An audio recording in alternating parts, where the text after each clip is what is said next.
Bam. Greetings all, and welcome back to another episode of What the Fuck is a reborG podcast. I'm reborG in the building. Getting that y'all quick catch up with me.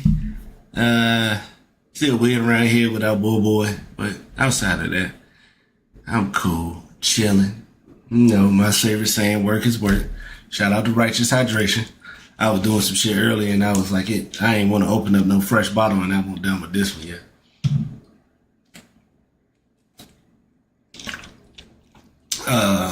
The little alkaline water at Food Line, it's $1, so you know what it is.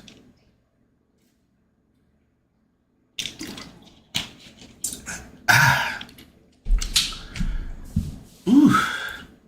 Well, you know, since it ain't too much to catch up on, it ain't been shit going on but work and, you know, just life, because you know that motherfucker be lifing. What's good, Savard? And let's go ahead and get into the what's going on with the goings ons. You read the title, so you know, let's go ahead and get with the draft thing right quick. And I'm gonna be flip flopping because I still want to do that hip hop list that I had. So I'm gonna go ahead and go over the first round of the draft, get my thoughts on that, hit the hip hop list, and then I got two other lists I'm gonna fuck with and see which one I'm gonna, you know, finagle the bagel with and go with that. Damn, this water good.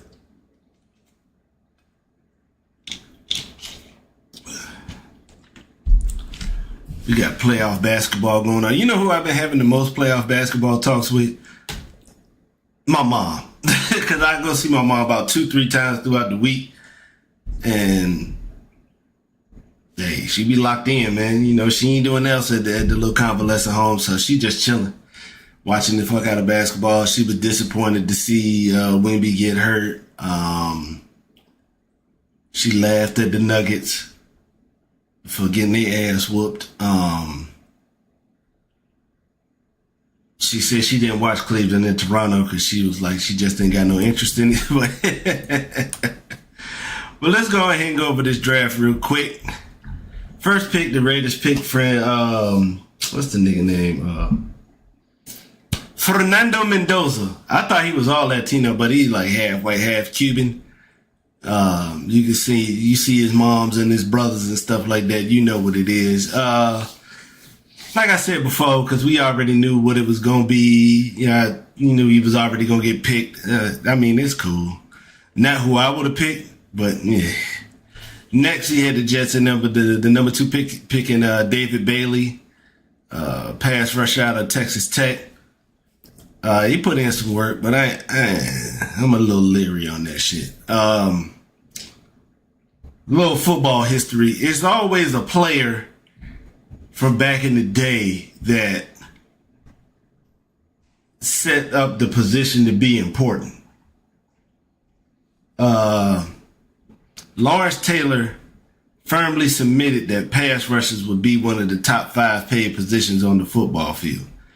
And because top 5 paid and top 5 most important. And with his impact on the game, that in turn made the offensive tackle important also. So a lot of times, a lot of players will be bumped up just because of, you know, of the position that they play.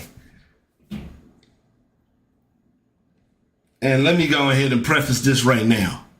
I'm not Negrodamus nor Nostradamus. I ain't Todd McShay. I ain't Mel Kiper. I ain't Skip. I ain't none of them.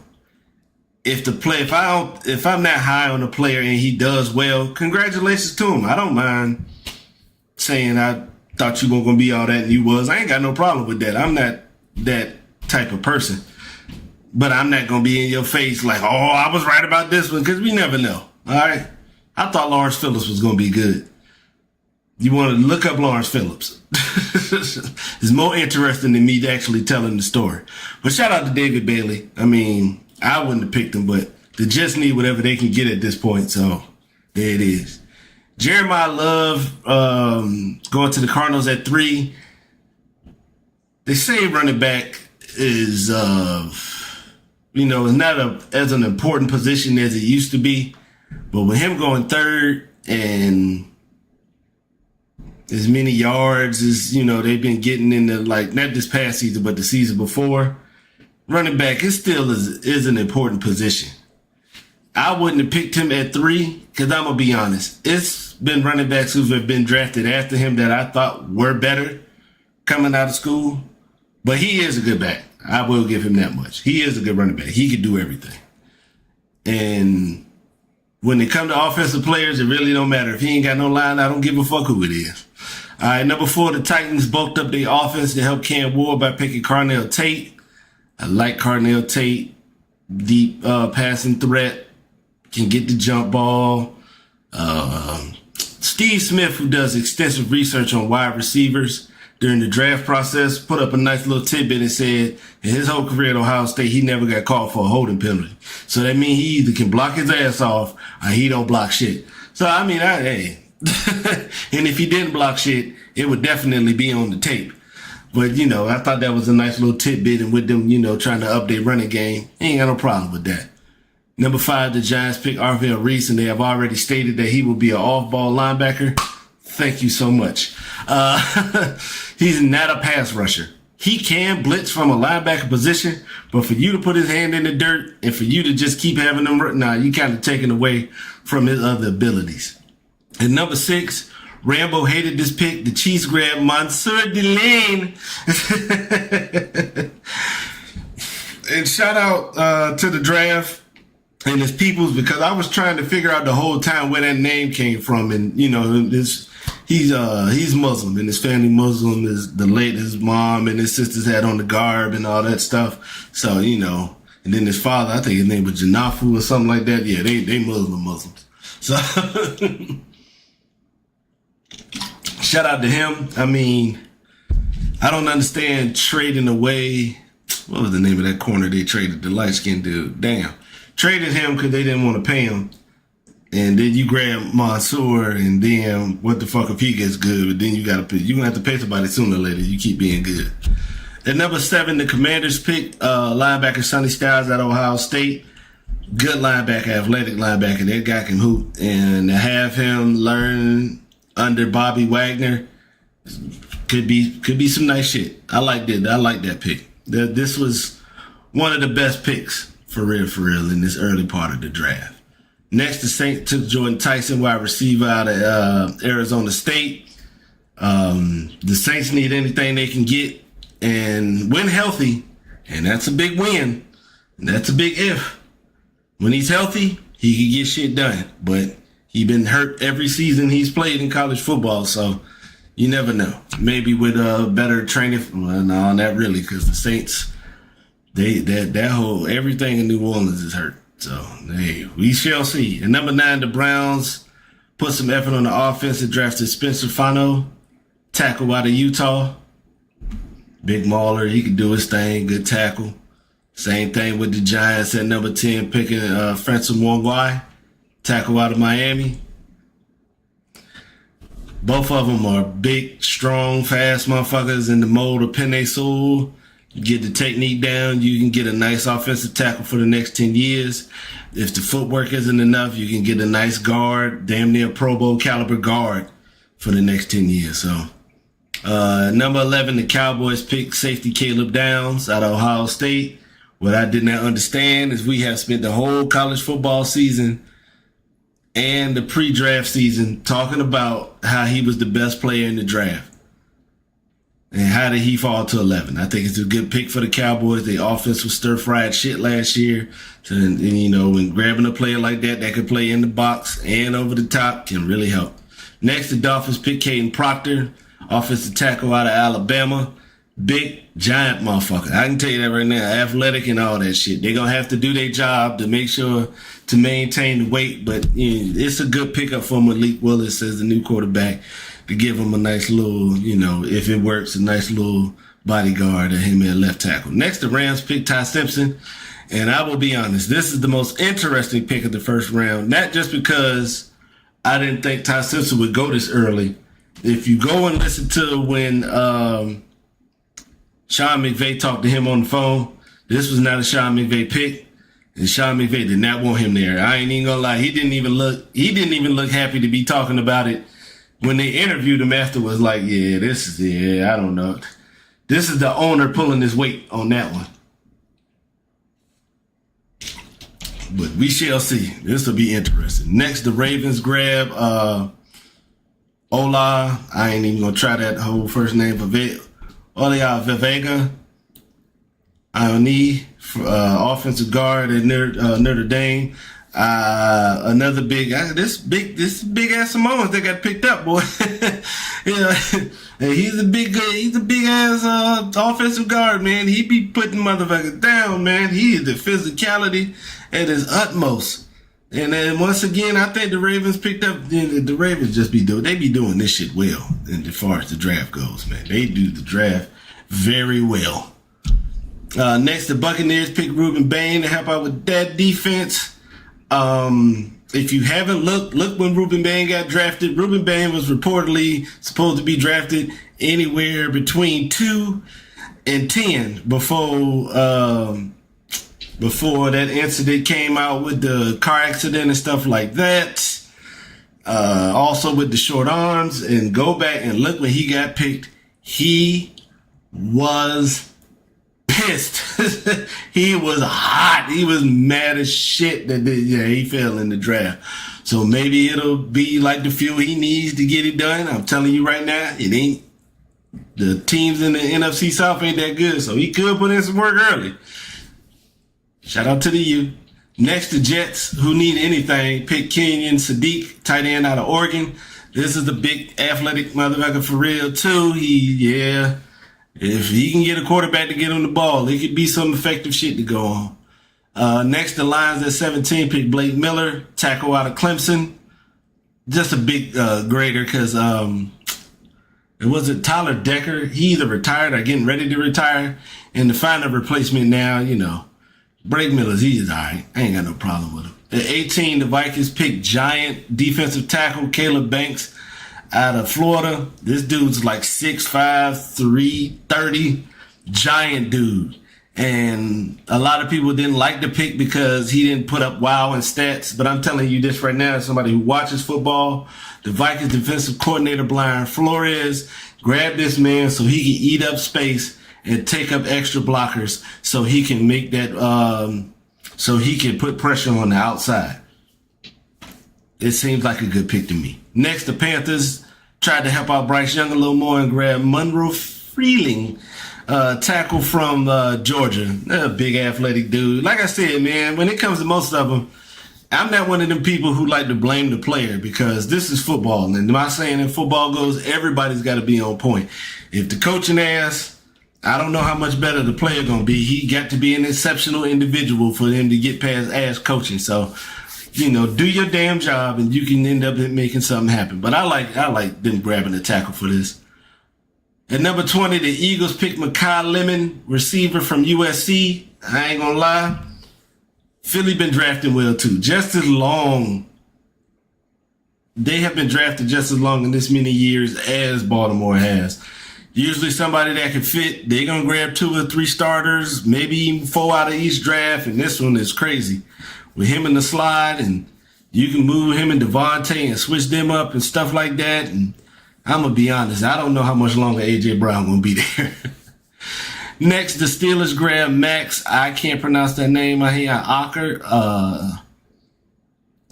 He's a big African dude from Arizona State, offensive tackle. Has all the physical attributes and hasn't been playing football too long. But, if you could do, like I said, you could turn it into something. Next, the Chargers bulked up their defense instead of the offense and grabbed Hakeem Messidor, defensive end out of Miami. Messidor and Ruben Bain were a terror all damn year. And I can tell you this right here, I'm on the other side of Mac and I forgot the other guy, Louis. Yeah, they can make some shit happen. Next, the Cowboys with their second pick at 23 grab Malachi Lawrence, defensive end out of Central Florida. I don't know nothing about dude. I'm going to be honest. I don't know nothing about dude. So I'm going to just go on to the next one.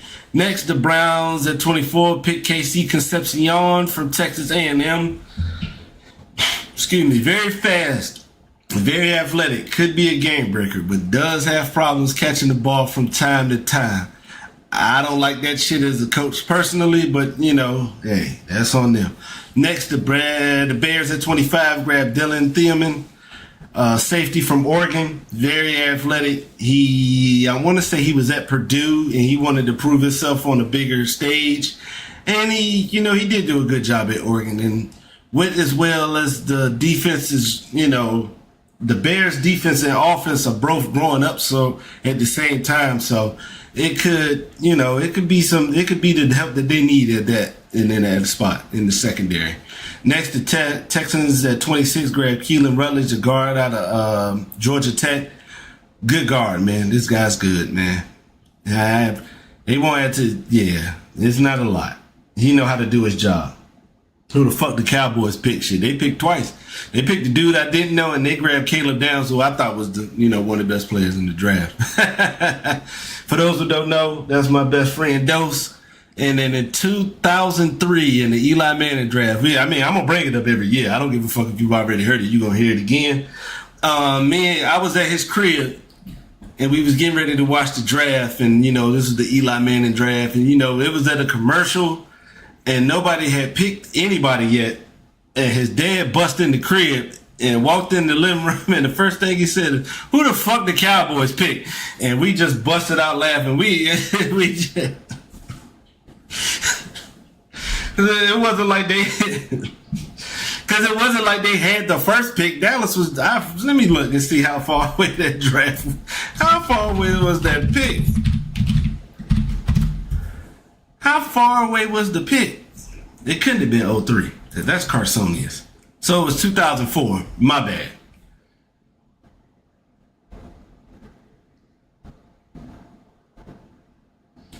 Hold up.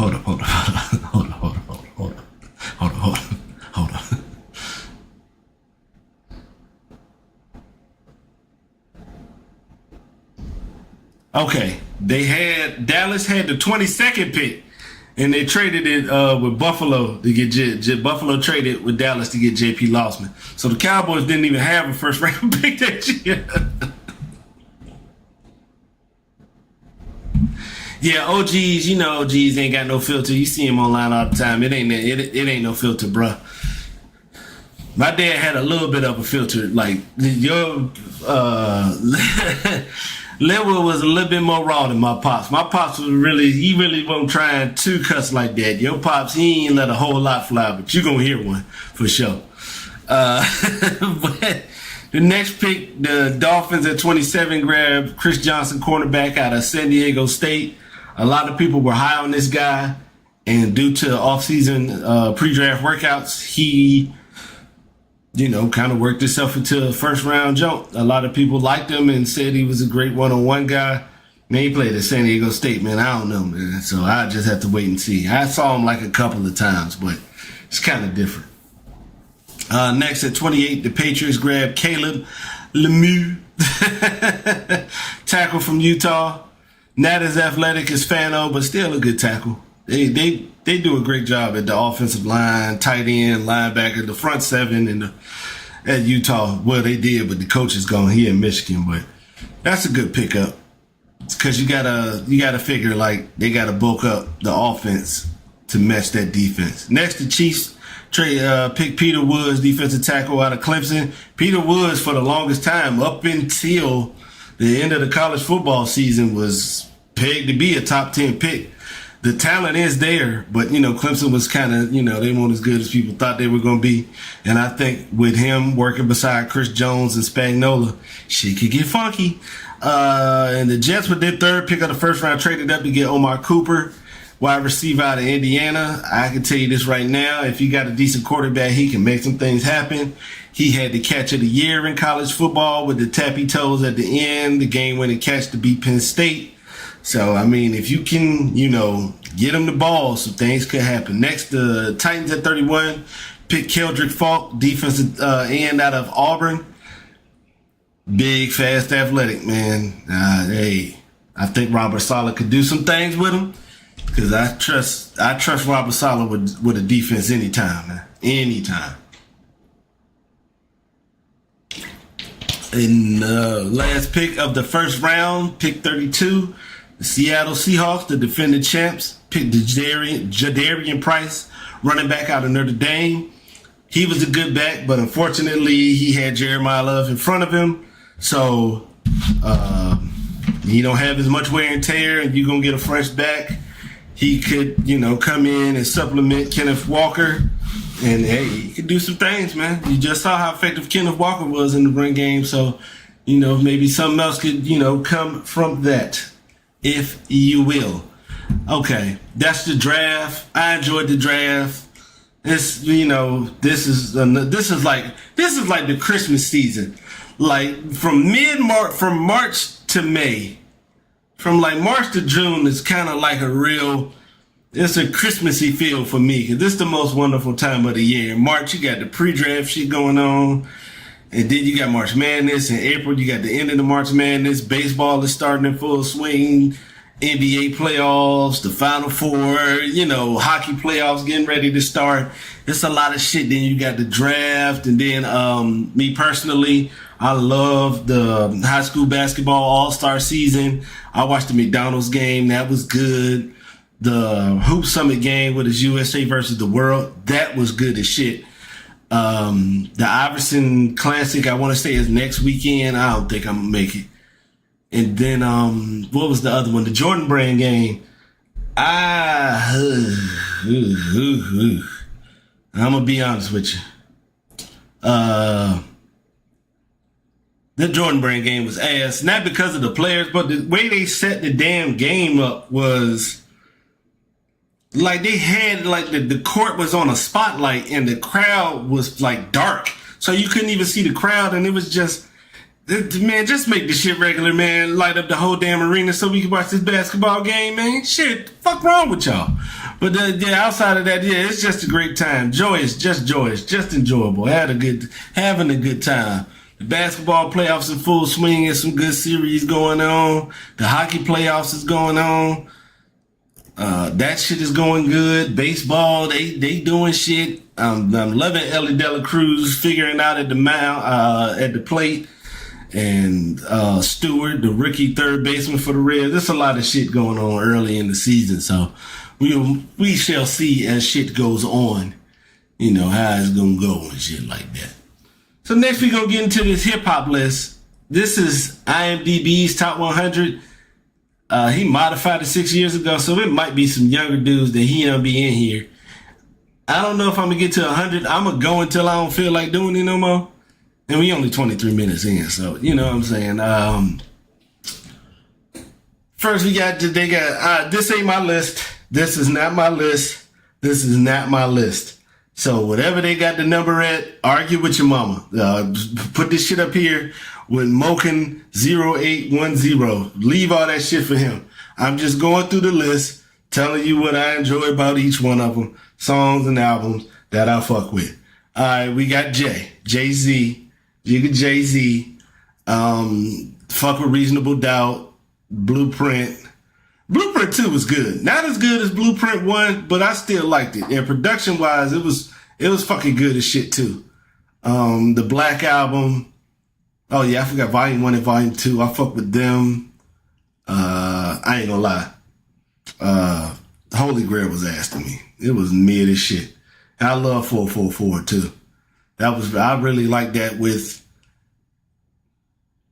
it was showing that somebody older and had been through shit in life could still have something to rap about over some good ass beats and all that. It was sauce, man. A couple of my favorite Jay songs would be, one is a mixtape song called Addicted to the Game, sampled the Jackson 5 Give It Up. It's a great song. He was talking about how, he was switching from being addicted to selling drugs because he was getting money to being addicted to getting money through the music industry. Man, what was that shit? My first brick did it. I knew I was addicted when I flipped it to 4 and I whipped it to more.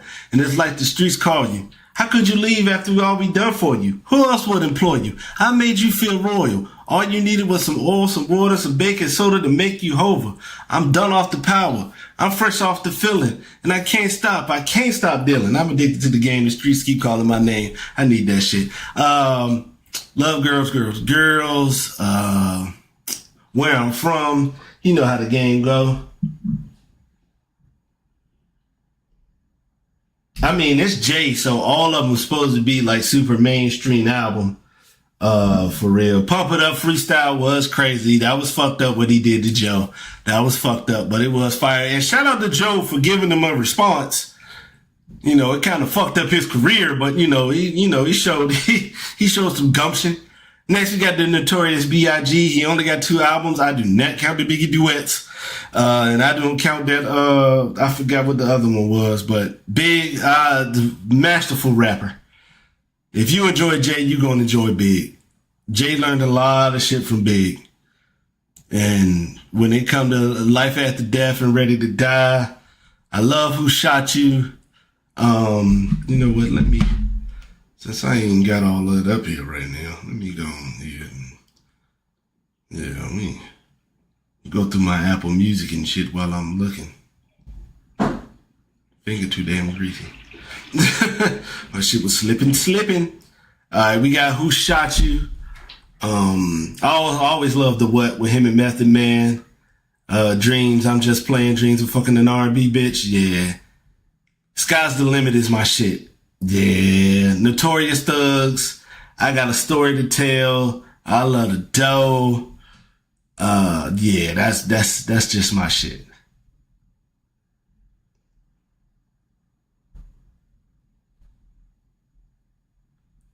Delete that, huh? Next, we got Nasir Jones, aka Nas.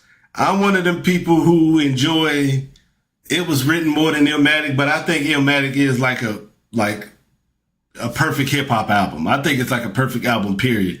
There's no extras.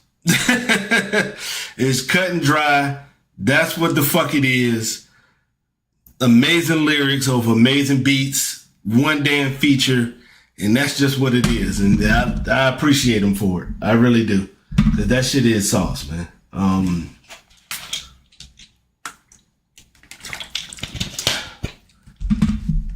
I wasn't, was cool. Cause one of my favorite, Nas songs is Thieves Theme that was on the, what's that one? Let me see what that album was called. The Streets Disciple album. Yeah, that was my shit. Second Childhood and Rewind, that was on Stillmatic. I'ma show this one. I'ma show this album some love. Nostradamus, even though it's an ass album, I love Last Words with him and Nashawn. The Lost Tapes, I love Purple.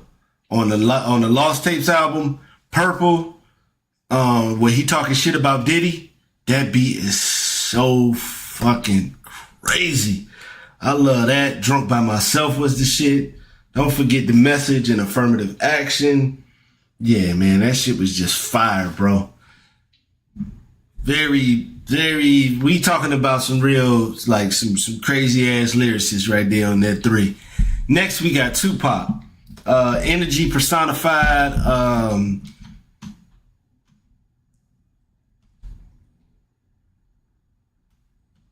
I'm a motherfucker when it comes to that putting music together and making that shit happen and getting it done. You know what I'm saying? Like Tupac was a warrior in that goddamn studio. So, but All Eyes on Me. I like Tupacalypse Now. That's my shit. Damn, what was the name of that other one? That Me Against All Eyes on Me and Me Against the World are 2 good ass albums. For some reason, even though it was like a radio track, I love All About You. Can't See Me was the shit. Yeah, I gotta show a little California Love. So Many Tears is my shit. I love So Many Tears because it's one of them shits right there that get to your mental. Temptations, that's my shit. Hey, I don't think they had to.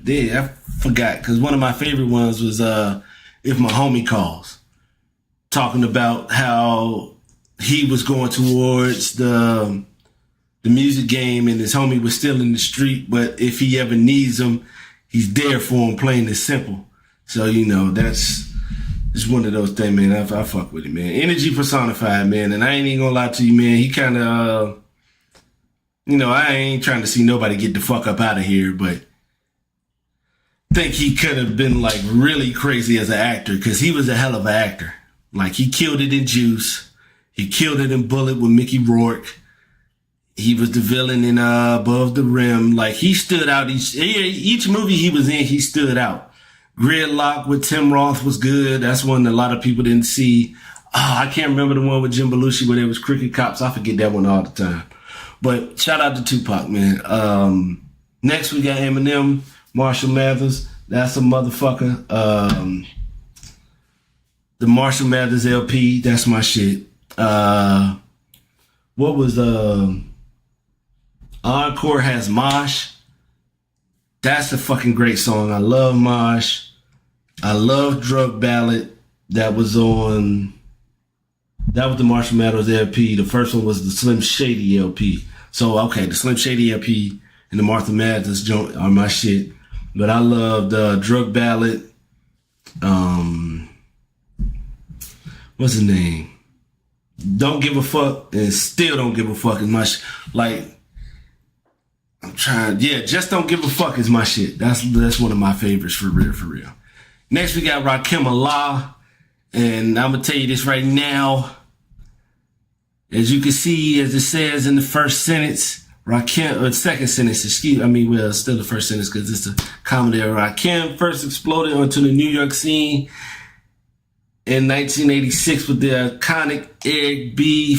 is President's single and the album Paid in Full. So when they try to tell you that the 80s was ass and they won't nobody spitting,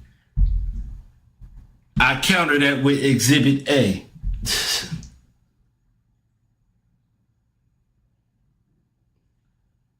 Oh, okay. I ain't no joke. Microphone Fiend is my shit. Don't Sweat the Technique. Definitely Paid in Full. That's amazing. So when they tell you that shit, because matter of fact, he influenced these two dudes. That's one of the reasons why they nice as shit. Next we got Run DMC.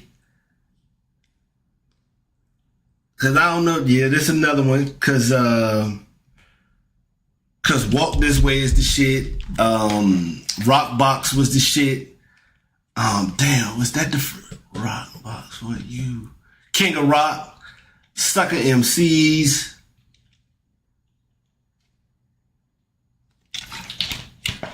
Run's House was the shit. Shout out to them for having one of the, first hip hop Christmas songs. That I still fuck with that shit like that for real, for real. They legends in the game. And when you try to say they ass and they was not rapping like rappers is like, go back and listen. Shut your goofy ass up. Cool G Rap, that's another one. He influenced the shit out of these three also. And Eminem. Cool G Rap is one of the first like gangster rappers that was really on that shit. Road to the Riches is a crazy one. Matter of fact, Griselda got a song called Coogee Rap. That shit crazy. He got a crazy ass verse on The Realest with Mobb Deep. That's my shit too. Yeah, Give It Up and It's a Shame. Those are my shits for sure. Next we got Big Daddy Kane. Boy, when I tell you, this was my first favorite rapper. Was Big Daddy Kane. Big Daddy Kane was everything that these two niggas were. He touched every section of what it like hip hop. He had the street shit. He had the cool shit. He did the jump for the ladies. He did the jump for he wanted to spit for black people because he was a little Afrocentric himself. Like he was just gonna let it be known. Like he tapped all the jumps like Jay will give you girls, girls, girls, The Takeover, You Don't Know, H to the Izzo, which is like 4 different songs on one album. Big is another one like that. Like the complete and other great disciples of one of my favorite rappers of all time. Next, we got Nelly. I ain't got no problems with Nelly, but I didn't listen to a whole lot of Nelly. I think I stopped around Sweatsuit and Flappy Wings just on that beat alone.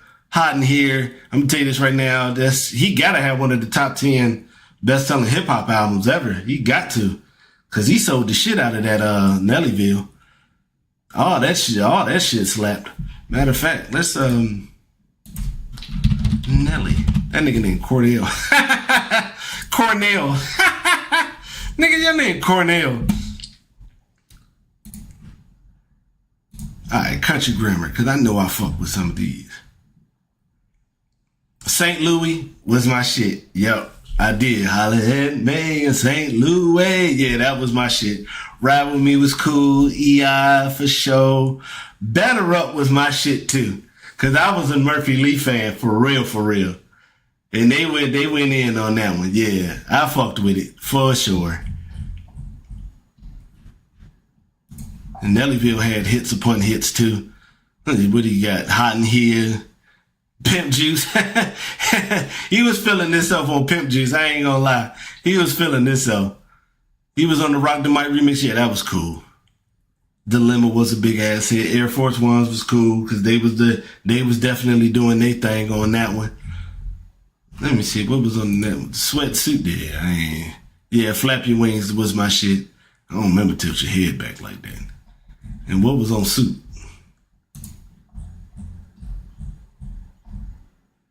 My Place with Jaheim. Yeah, they was in Over and Over. That was the hit.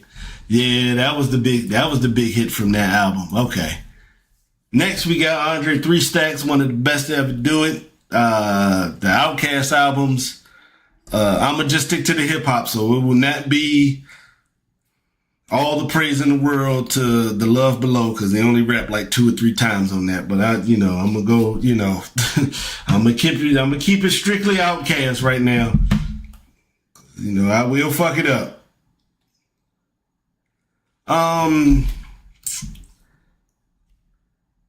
Love So Fresh and So Clean. That beat was so crazy. That just all that shit.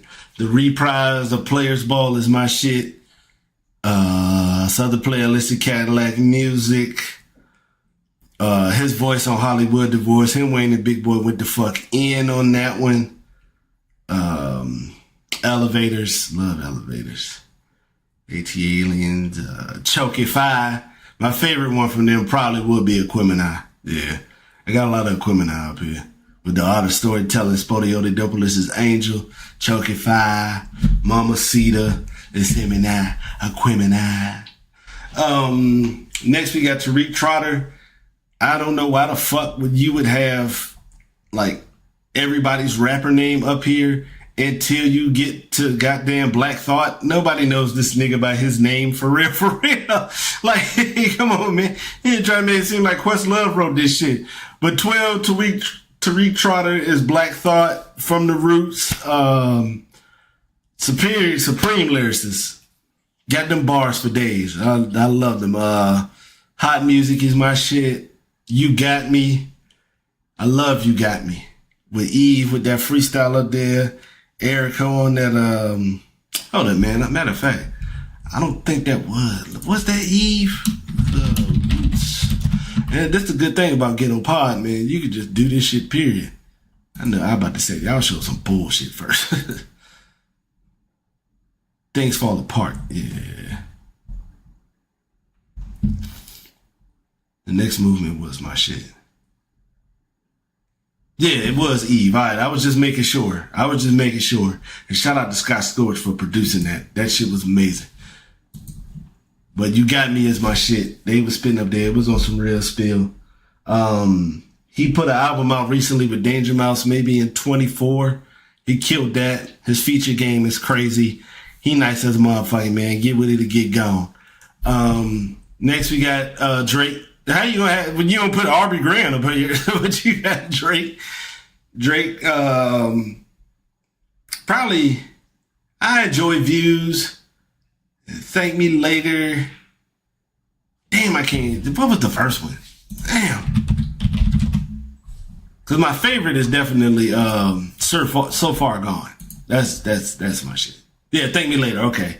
Thank Me Later and Take Care. Nothing Was the Same was fire. And Views did its thing. They didn't hit me like after that. They were still good albums, you know, because I fuck with Her Laws and shit like that. He always gonna have bangers.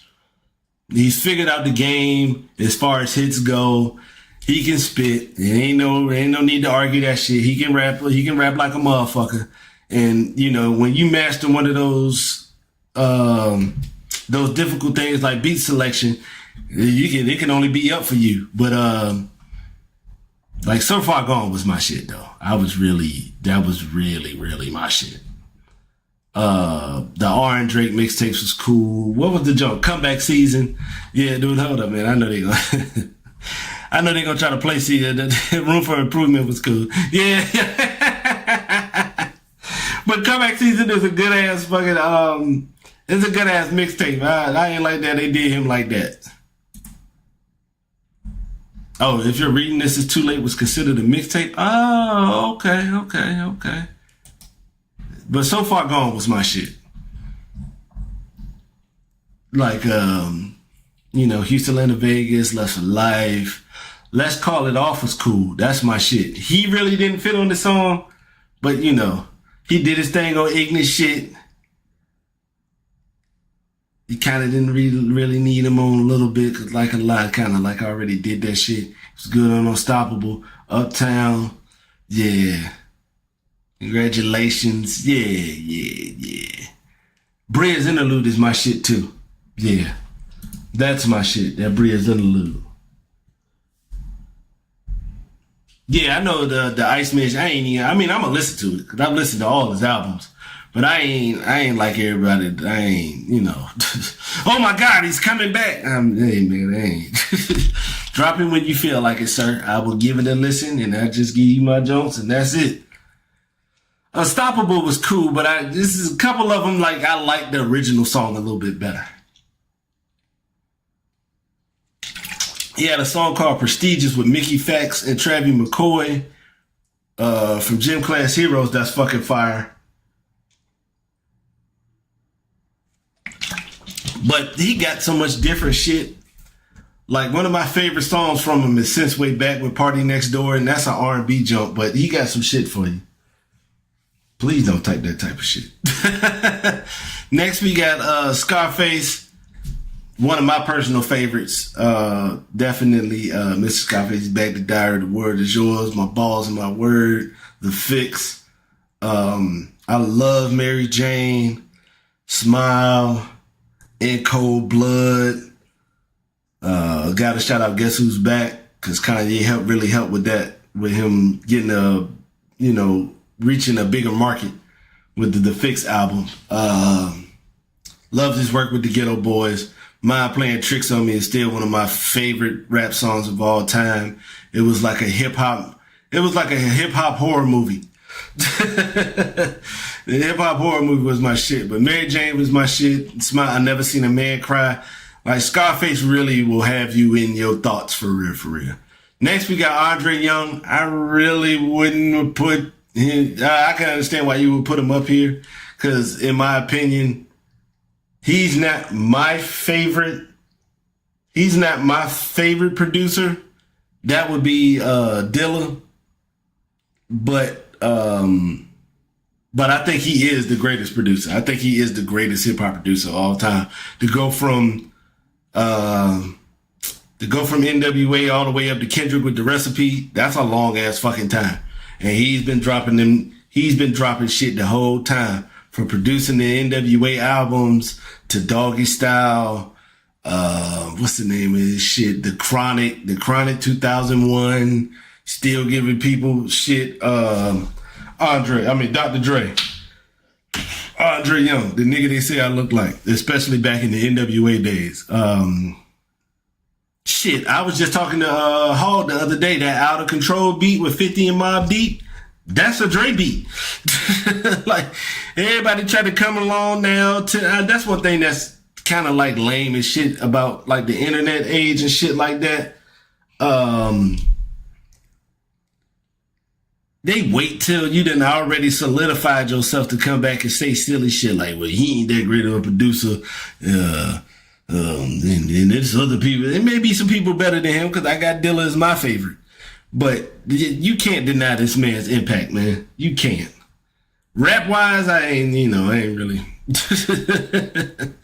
He know how to put it together when other people write it for him, Next is the GZA, my favorite.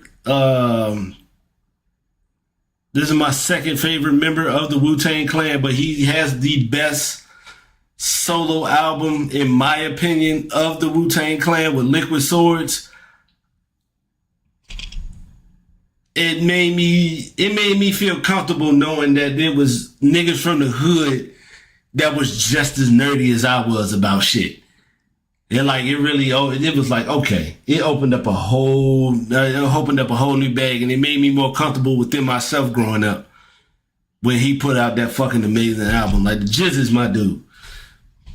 The GZA is so nice. He spit shit, and he had Neil deGrasse Tyson like this. Like, the GZA is like ODB. You know what?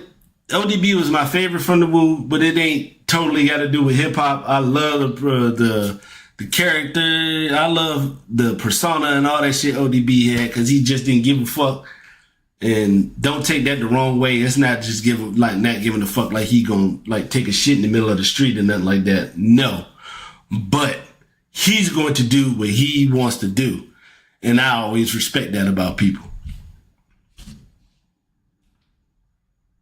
Next, we got Ye. Kanye, fucking amazing, man. It ain't gonna be too many rapper producers that have reached the level that Kanye has. I ain't gonna be bigging up 808 and Heartbreaks like that, because it's not really a rap album, but my favorite rap album from him is Graduation. You could tell he had graduated to being a serious lyricist, and then also graduating to let you know, look how deep I dig in my bag for these samples that you don't know shit about. I still got some shit. I'm gonna flip this Michael Jackson PYT shit, and you really not gonna know it unless you got the ear for it. So he crazy with it. And the flow definitely got better. I mean, it was good even with the College Dropout and Graduation, but you could just tell he was in a whole nother bag with Late Registration, but he was in a whole nother bag with Graduation. Because he killed it in Drive Slow, Roses, was late was on Late Registration. Yeah, Late was on that one. So yeah, can't tell me nothing. Yeah, you can tell me. It all culminated together. And he still will give you a good ass bar, because Life of the Party was good. Don't forget No Parties in LA. Like I said before, I do not like the fact that I don't like the fact that he took Freddie Gibbs' verse off of it, but I still, he still got it in him. It's not going to be the same because people grow and they go into different directions in life and stuff like that. But he's still going to give you a good track. He still got great beats in him, and he still got some flows in him. Next, we got Eazy-E. Everybody, it's all the same. Considered the godfather of gangster rap, kind of considered, because, he was out there like that doing his thing, He was like that, didn't write any of his rhymes, but he said it in a way, he knew how to put it out there. And I ain't gonna lie, Real Motherfucking G's? He went at Dr. Dre's neck. Then him and Snoop Dogg, he went at him. And I ain't gonna lie, I liked him on The Love of Money with Bone Thugs and Harmony, and I like how he was able to, like, even though he's not a rapper, he was able to take his style and make it incorporate it with him and still make a decent, some decent bars on that. We're standing on the corner straight slanging rocks. Oh shit, here come the motherfucking cops. So I dash, I duck, and I hide behind a tree, making sure the motherfuckers don't see me. Next we got KRS-One. Knowledge reigns supreme over nearly everyone, and the teacher. I couldn't tell you an album for real, because I fuck with him, but I ain't deep in the bag like that. But I'm always fuck with the Bridges Over, South Bronx, A Friend. Like, he got some shit. He nice. I give him that. Now, I'm gonna tell you this right now. I don't think he can fuck with Big Daddy Kane or Rakim, but I do think KRS-One is nice. And it only just moves to fast forward to my nigga Yasin Bey, a.k.a. Mos Def, a.k.a. Dante Smith. This is one of my favorite rappers of all time. Definitely in my top 5. I'm getting ready to scream. I'll fuck with dude. Like,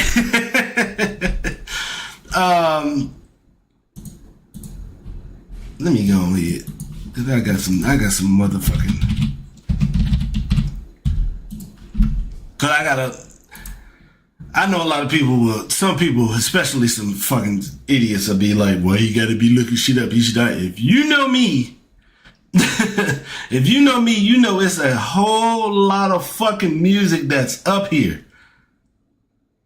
Cause you don't know shit about the Toadies Possum King, do you? Alright then, shut the fuck up. I can look up whatever I want. My favorite album from him for sure is it True Magic? It might be True Magic. I would have to look up it. You want $1 day, something on the star. It might be The New Danger, might be the shit. Yeah, The New Danger is my shit. One of my favorite songs from him is the Boogeyman song. Oh, I love the Boogeyman song. And you know what? I cannot count that shit because it's not really a rap song. And another one was the Panties on this one. And he was going crazy on that one too. But we fuck with Black on Both Sides for sure. Miss Fat Booty is a classic. Love is war. Love is fire. Hip hop is fire. Rock and roll, know that. Mathematics is my shit. May to December, indeed. Holla at me. Love the Ecstatic. One of my favorite ones from the Ecstatic and one of the favorite ones from him, period, is Auditorium with Slick Rick. You know what? This is my favorite Mos Def album. Yeah. This is my favorite, for sure. Cause Super Magic is my shit with Oh No, with the Malcolm X sample at the beginning. Auditorium with Slick Rick was crazy. Quiet Dog Bar Hard is my shit. Life from Marvelous Times. No Hit a Moss where he raps in Spanish. Workman's Comp. Roses. History. History is definitely fire. That's one's up there for sure. And Casa Bay. Oh, man. Oh, man. Oh, shit. Casa Bay was my shit. God damn, yo, man. Mos Def fire, man. I don't give a fuck. And motherfuckers lucky he don't take that actor shit serious. Because he fire as an actor. Next, we got Lauryn Hill. Going out here doing her thing. She was killing it in the Fugees. And if you listen to the Fugees, you already knew who was the best lyricist in the group. No offense to Pras and Wyclef, but they made it easier for her to stand out. Shout out to Ghetto Cowboy. I'm sorry, yo, Ghetto Cowboy, yo. Wyclef almost fucked the song out because the shit say, who wants to be a cowboy? Ole! Like, when that's some shit that's gonna ever be funny, but she got a back and forth with Rod Digger in that one. Killed the shit. Lost one. Well, low key, she was talking shit about LL and Wyclef. She killed that one on her album. Go back and listen to the Fugees albums, man. She can spit for real, for real. Chuck D, A Public Enemy. This is another one. He is not super lyrical, but I put him in like the DMX, Tupac category. The energy that he gives off while he raps is crazy, and you have no other choice but to fuck with it. Favorite album, It Takes a Nation of Millions to Hold Us Back. One of the favorite songs is Night of the Living Basshead. Night of the Living Basshead was crazy because that was a fire ass video too. Black Steel in the Hour of Chaos. Woo! I got a letter from the government the other day. I opened it. It read it. It said they were suckers. They want to send me for the being something. Picture me giving a damn. I say never. Yeah, man. That's my shit, bro. Fear of a Black Planet was hard too. But Night of the Living Bassheads was one of my favorite because he's telling a real story, but also the video. The video was the video was fucking fire. Shut It Down. The Pete Rock remix. Fight the Power for sure. Yeah, Night of a Living Basshead was a hilarious video and all that shit. So I fuck with Chuck D. I fuck with the energy and like him, Terminator X. What was the production team? The Bomb Squad. Like the Bomb Squad did so much with like one James Brown song. They sampled the fuck out of that shit. And James Brown is by far the most sampled artist of all time in hip hop. Next we got Lil Wayne, Weezy Wee, aka Tunchi. Favorite album from Wayne. I'm a big fan of the Carter 1 for real. The Carter 1 is my shit. The mixtape games was crazy, and the favorite mixtape from him is the Squad Up Volume 1, because that Squad Up Volume 1 is when I first heard, like, he was in a whole nother bed. Like, he had changed this flow up. Like, he had been in the lab. Because I remember it was graduation night, and we was leaving, and I was in the car with my pops. And I don't know how they got this. They played that Lil Wayne over Ether beat. And it was like, fuck Jay-Z. No, I fuck with the homie. Sorry. Fuck Jay-Z. I told ya, I fucks with Jigga. Wayne just like that, man. He a rapper. That's how you split it. He a spitter. He ain't gonna try to hit you with a whole bunch of complex shit. But he can rap and keep going like it ain't shit. It don't take him no time to get you a freestyle real quick. He got that shit for you for real. Shout out to Wayne. I mean, it's kind of different now that he done got older, but he still got a bar into him because I think that, what was the shit he did with Benny the Butcher like a year or two ago? Fucking fire. So he got one for you, and I felt bad for him when he tweeted out why he don't get called to do like shows and shit like that. Because he got a kind of like a bad track record in recent like memory of doing shit. The live shit don't be looking that good. And unfortunately, you in the internet age, so they'll record a bad one, but won't record a good show that you have, and then put that bad one out there in the street so people won't even know that, maybe the next night or the next week you had a good show. So I still got respect for you. You're a legend in the game. You can't write the book of hip hop without him. So shout out to Wayne. Next, we got Common.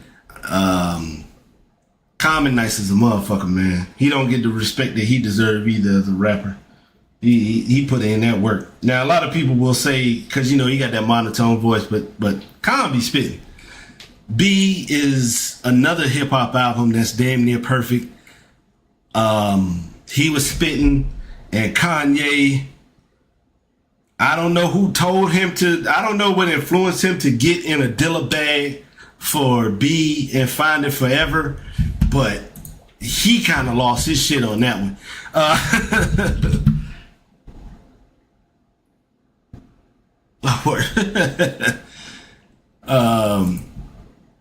Like Ye was in a bag with that shit, man. I Used to Love Her. That's a classic.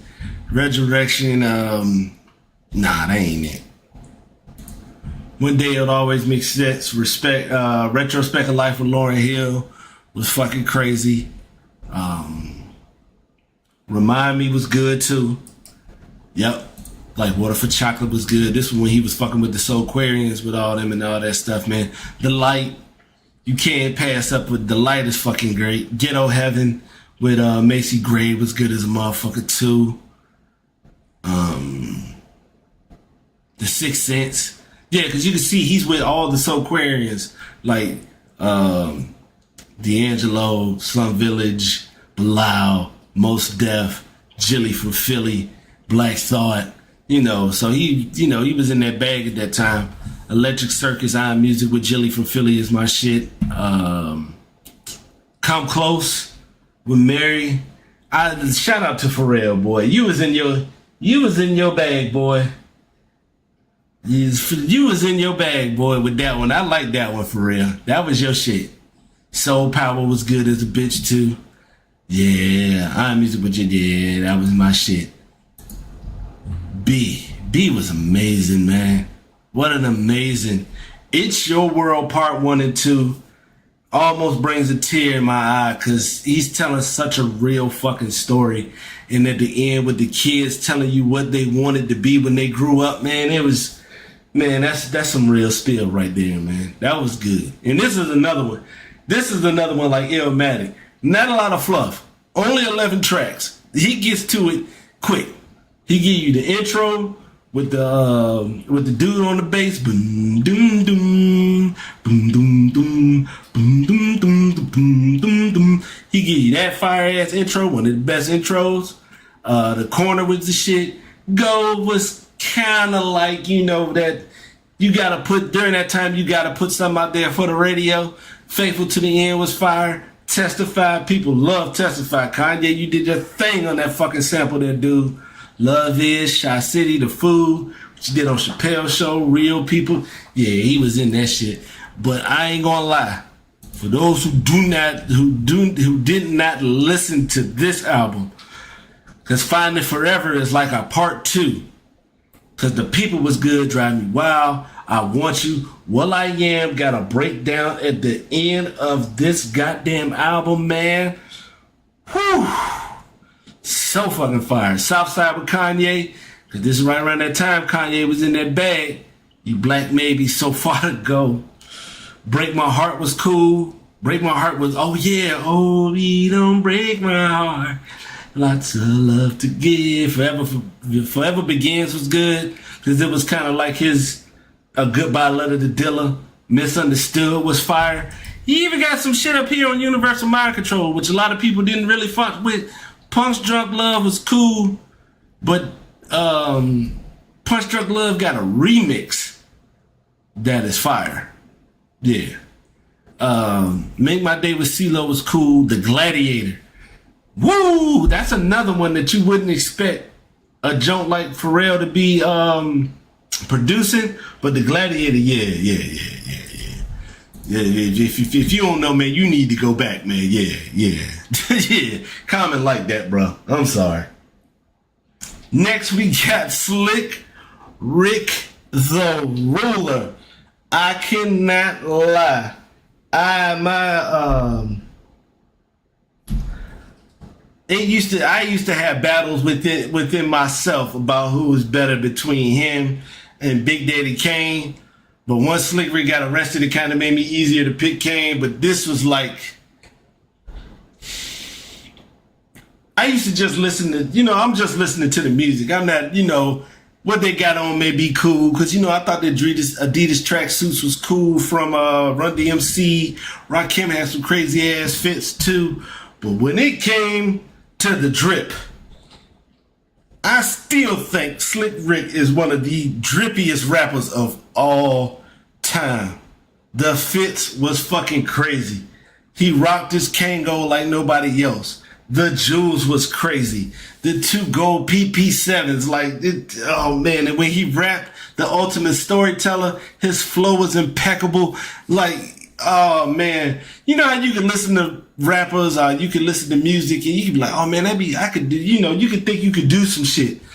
Slick Rick made me rethink that. And I was like, nah, I can't do that. Then I can't be no rapper. Because that's what that shit. The Great Adventures of Slick Rick is crazy. This is another album that was released in the 80s. Listen to Children's Story and tell me niggas in the 80s couldn't rap. I'm going to just leave it at that because I got another 30 minutes alone on the nigga Slick Rick. I'm a Slick Rick fan for real. Definitely in the top 15. Next, we got Kendrick Lamar. K-Dot came through, did his thing. He's one of the few artists that I know that I enjoyed every project, from Overly Dedicated to Section 80. All that shit. Good Kid, The Pimp a Butterfly, Untitled Unmastered, Damn, Mr. Morale, GNX. I've enjoyed everything he's put out. There's 8 and up on all of them. Cause I cannot remember where I first saw him, where I first got wind of his name or some shit like that. I mean, you can say all that all you want, but you ain't doing nothing but telling your stuff. What you think, you gonna sway me? Once I heard Ignorance Is Bliss back in like 2010, I was hooked. So that's one of my favorite ones. Ignorance Is Bliss, Pussy and Patron, You, Sing About Me. Like, man, you could just go on and on, man. He's just fucking crazy, man. Solidified himself, man. Crazy. My favorite album would probably be, it probably is To Pimp a Butterfly. Yeah. Oh yeah, I forgot, what was that last track on Damn?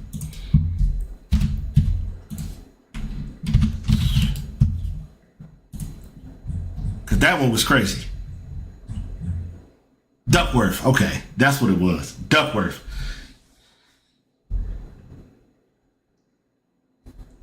Women, Weed, and Weather, the 3 W's. That was cool. That was produced by Dre. And he wrote some verses for Dre on that one too. But yeah, Duckworth. Telling the story about Top Dog and his dad and how it intertwined, and Knife Wonder using 3 different beats for that shit. Yeah, man. Hey, you like that, bro. Ice Cube, America's Most Wanted was like my favorite album for him. Check Yourself. I'm sorry. Like, Today Was a Good Day is just like a perfect hip hop song to me. The beat with the flow, just telling him how a day goes. Like, he made his day so damn interesting. Like, he got that fire with the West Side Connection. He was killing it with the Jerry Curl with NWA, writing for everybody except MC Ren. I don't think people give Q his respects either. Cause it's already tough enough to write for yourself. It's tough enough for you to write for yourself, but for him to write for himself, Dre and Easy, cause he wrote Boys in the Hood. So, cruising down the street in my 6'4", clocking the bitch, stacking the dough. I might have fucked that up. Went to the park to get some scoop. Knuckleheads out here cold shooting some hoop. I carpooled that poop, can it be? A fresh El Camino rolling Kilo G. He rolled down the window and he started to say, it's all about making that GTA. Cause the boys in the hood are always hard. You come talking that trash, we'll pull your car. Knowing nothing in life but to be legit. Don't quote me, boy, cause I ain't said shit. Q. Q broke that shit, nigga.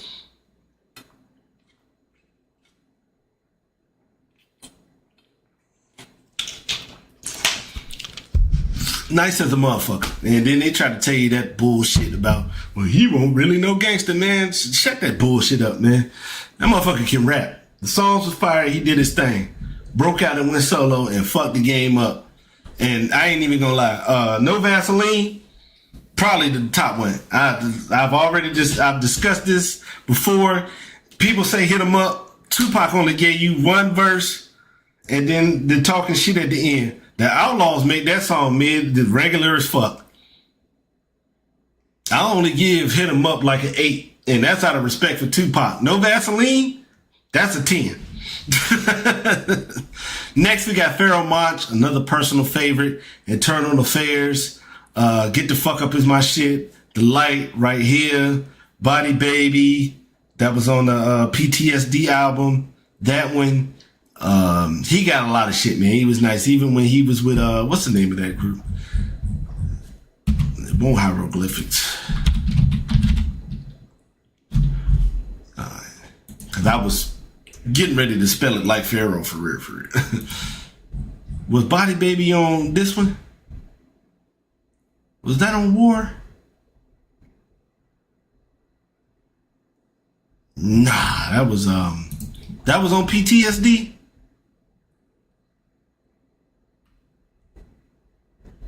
Damage was the shit. God damn, where the fuck was Desire? That's what that was on.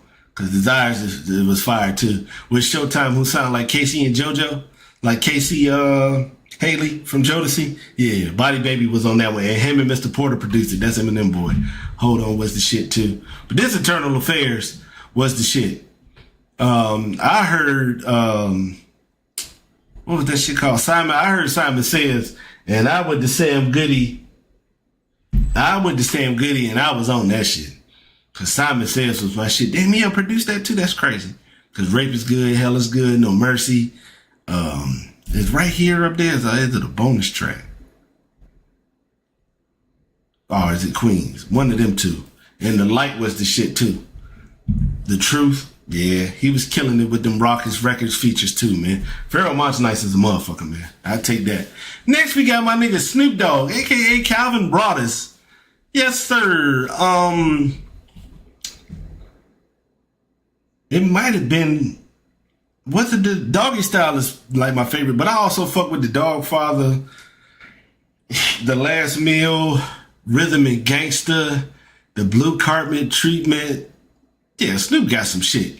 I ain't gonna lie to you, man. It ain't a lot of motherfuckers when you first hear them can, put out a good ass joint like he did, like the verses he did in Deep Cover.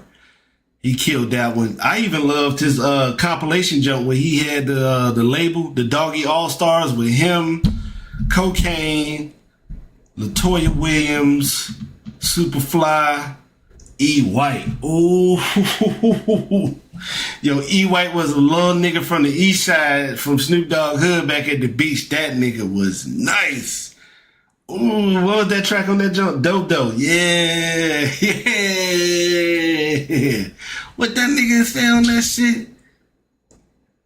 See, I really been to jail, and I really sold dope, and I really got a strike, and I still can't vote, but I'll knuckle up with all you niggas. Get out my face and knuckle up on that white boy that called you nigga. Why the fuck should I get patriotic? Start to warn the cops, then we can fucking talk about it. Yeah, Snoop, he a legend in this game for sure. He's white comfortable now, so people go, he ain't like that. Man, that man damn near 60 years old, man. That nigga don't need to be out Long Beach hanging with no damn rolling 60s like that, man. That nigga got grandkids, all right? Let that shit go, all right? Damn, I got, gang banging one-on-one with him in the game. Woo! Next, we got Ghostface Killer, the most consistent member of the Wu, in my opinion. It's crazy how they all had just different styles and different personalities, and they didn't clash musically, personality wise. Hell yeah, 'cause them niggas stayed fighting, stayed arguing and shit. But Ghostface was that dude. I fuck with the drip. There's a lot of shit I wouldn't do because I'm not going to get that Wonder Woman Golden Eagle and shit like that. He used to rock them fucking robes, them wrestling robes. Them shits was fire. Shout out to Ric Flair and Mr. Wonderful Paul Orndorff, because them shits used to be crazy. Them robes used to be nice. I ain't gonna lie. If I get the paper up, I'm gonna get me a reborG shit. Probably make it blue with the sequins on that, with the name. But yeah, I'm gonna get me a robe one of them days. A wrestling robe for sure. Walking around my house and talk shit to nobody. But shout out to Ghostface. Shit, this one right here gonna be difficult because I just told you he was the most consistent. So it's crazy because these albums are good as shit. I ain't gonna lie. Cause I listened to all of them, but up until the Big Doe Rehab is when I kind of I wasn't as quick or as accurate to get into the shit like that. Cause you got Poisonous Darts, Assassin Day, Wildflower, Winter Wars, Camé, Daytona 500, Motherless Child, All That I Got Is You. All That I Got Is You is one of my pop's favorite hip hop jumps. But Clientele was crazy too, cause Nutmeg was fire, Apollo Kids, Ghost, The Need, The Grain, Buck 50. What Drove the Bass Head was funny as shit. Stroke of Death. Child's Play, Shay Lagos. Yeah, my favorite is Iron Man. Bulletproof Wallace was good. The Pretty Tony album was fire. I love the Pretty Tony album. Yes, sir. Beat the Clock, Metal Lungies, Save Me Dear, Holla. Yeah, that was Run. Yeah, that was my shit. Yeah. As far as rapper goes, he's probably my second favorite behind the Jizz. But I fuck with Ghostface. Ghostface shit crazy. Next we got LL Cool J. LL Cool J. Probably my favorite album would probably have to be, that nigga got a lot, man. I don't know. I really couldn't pick it, but some of my favorite songs, I love I'm Bad. I Need Love. Pink Cookies in the Plastic Bag with his nasty ass. Who Shot You? Damn. What was that shit that he did? You know what? We got to look it up. We here. We get on pardon. This shit took a lot longer than I thought it was. And I'm only on 31. Man. Let me see who at 40. Shit. Yeah, that's what I'm going to do. I'm going to stop at 39. And then I'm going to go, you know what I'm saying? I'm going to do the next half next time.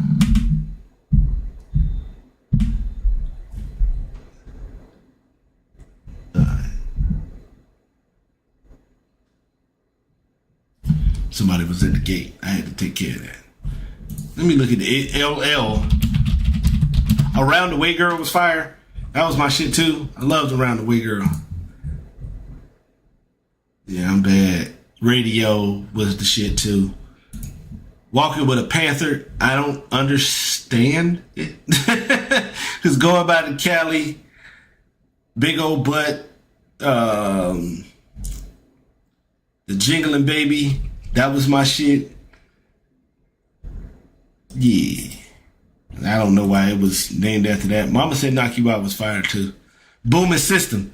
That was my shit too. There you go. Jingling Baby remix, but still jingling. Yeah, that's my shit. To the Break of Dawn. Yeah. 14 Shots to the Dome. Pink Cookies. Backseat of My Jeep. Mr. Smith. Yeah, he had to get back in his bag with this one. Cause Lounging is fire. I ain't gonna lie. That's why he put I Shot You, the remix at the end. Cause he had the lounging track.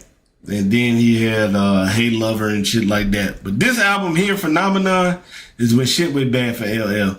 Good album, because it got 4, 3, 2, 1 up there.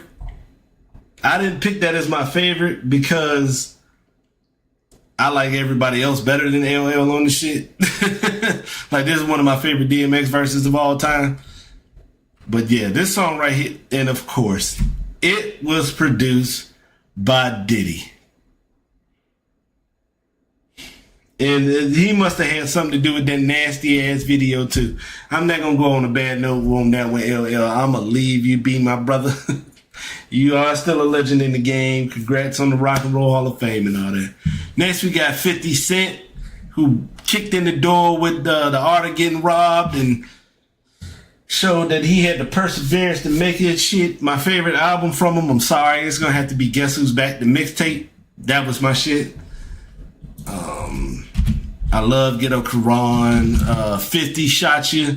50 Shot You is my shit. That's the sound of the man cracking that thing. That thing. Yeah, see, they got that shit up there. Yes, sir. Genuine nigga, that's what's up. Your life's on the line. Be a gentleman. Oh, man. Oh, it's the Who Killed freestyle.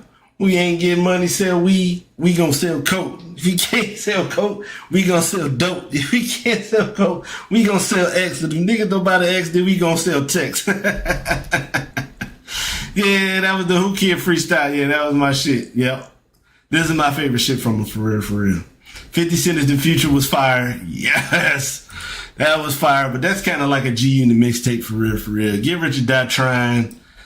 I mean, it ain't gonna be too many bigger albums than that. You sold 9 million copies on all that shit. He went in on that shit. What Up Gangsta is the shit. Patiently Waiting, Many Men in the Club, produced by Dr. Dre. Yep. If I Can't. PIMP was cool. How the Time was cool. I like that one. 21 Questions was alright. Don't Push Me was alright. Wankster. Yeah. Some of the shits, like some of them when they come out and they become like radio and music videos, shits like that, they kind of get watered down because they get played too much. But you be still fucking with them. And another favorite fucking song from 50 for me is In My Hood. That's my shit. I love In My Hood. That's my shit. Man, be sure they have enough motherfuckers up here producing this shit. Next is Fab, and I guess it would have to be one of them. Desert Storm mixtape would be one of my favorites because most of his album is, catered towards the ladies, and he had one like that. But Fab could rap his motherfucking ass off. More Street Dreams was a fire jump. If you don't know, go ahead and listen to him on the mixtapes with the Triangle Offense. Him, Paul Kane, and Joe Budden. They was out there killing it in the mixtape shit for real, for real. Shout out to Fab. I fuck with Fab. Kind of watered the game down with throwbacks and shit, but I ain't gonna slowly put that on him because everybody was doing that shit.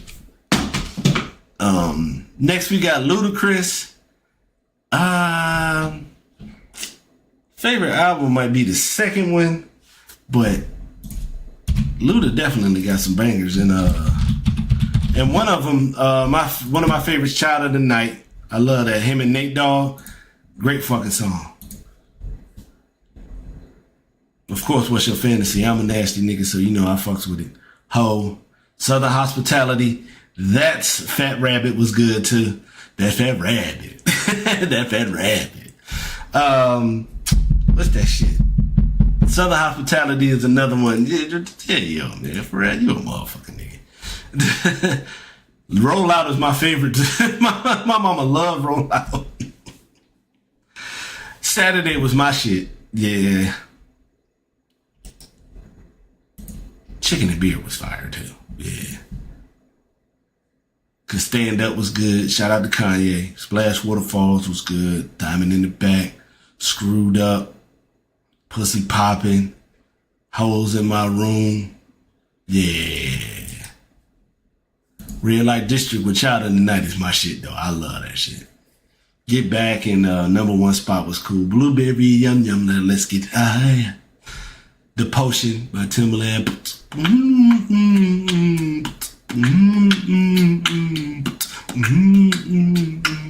Pimpin' All Over the World was cool. That's Polo the Don? Okay. Virgo was fire. Cause that was on Nas's album too. Yeah.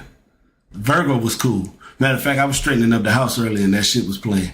Yeah. But shout out to Luda, man. For those that do that, man, that motherfucker can rap. Don't ever forget that part. He can rap. And y'all fuck with them songs, so I ain't trying to hear no other bullshit.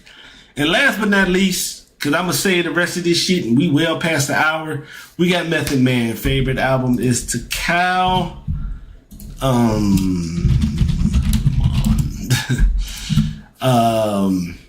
Judgment Day was my shit. But you can't go wrong with Bring the Pain, Biscuits, the Method Man remix. Sub Crazy, Meth versus Chef. All I Need, because I think that was that wasn't. Yeah, All I Need. Yeah, I ain't even gonna lie. When he did that shit with Mary J. Blige, that's when he had the hoes on lock after that one. I ain't even gonna lie. But Judgment Day was my shit. Cradle Rock was cool. Dangerous Grounds was my shit. Yes, sir. Sweet Love. Yo, Street Life was showing out on this album, yo. Yeah, cause they was killing that shit, bro. It's the Breakups, the Makeups. Yep. Judgment Day.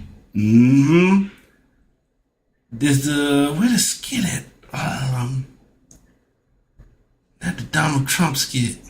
Yeah, You Play Too Much for Chris Rock was funny when he kept giving that nigga all them damn AKAs. Yeah. Nah, this is my favorite. I fuck with Takal, but Takal 2000 Judgment Day is my shit. Yeah. That's my shit. And Judgment Day 10, let the countdown begin. 9, I was born on the line.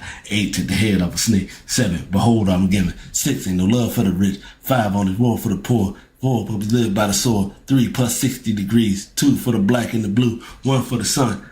Step of the millennium. Oh, and he helped produce that shit. Shout out Method Man. All right. Okay, Track Masters was on Breakups to Makeups. Cool. That's what's up. That Because, you know, him and Deck was already cool before the Wu started. So that's what's up. True Master. Speaking of True Master, that's one of my favorite. That's a crazy ass song called True Master with Pete Rock, Corrupt, and Inspector Deck. That was the shit. But we gonna end it right now on Method Man.